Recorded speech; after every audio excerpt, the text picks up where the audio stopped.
Pemirsa, paket kebijakan ekonomi yang akan digulirkan pemerintah pusat terkait pengaturan kepemilikan asing di sektor properti perlu dikaji ulang mengingat hal itu dapat mengganggu keberlangsungan budaya Bali.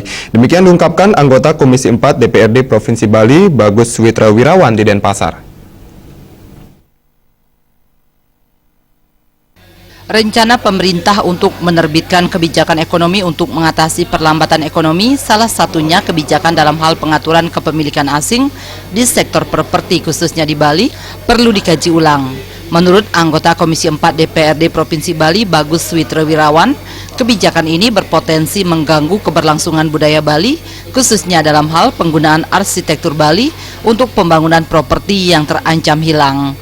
Di samping itu, kebijakan ini juga akan menimbulkan lonjakan harga pada sektor properti.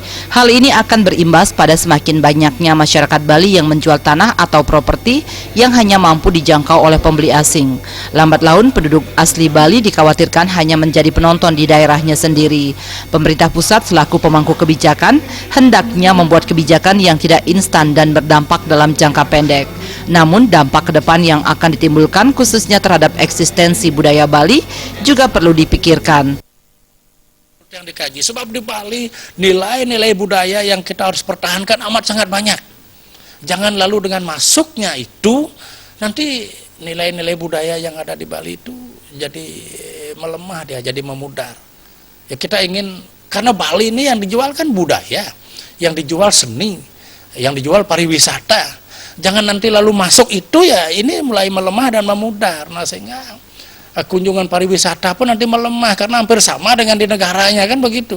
Sebab kita ada istilahnya itu yang paling itu adat budaya. Ini yang betul-betul kita pertahankan di Bali. 4 paket kebijakan ekonomi yang rencananya akan diterbitkan pemerintah pusat diantaranya pengaturan mengenai kepemilikan asing di sektor properti, pemanfaatan dana untuk membangun desa, kebijakan deregulasi peraturan yang menghambat investasi, dan pemberian raskin bagi penduduk miskin. Diana Putra dan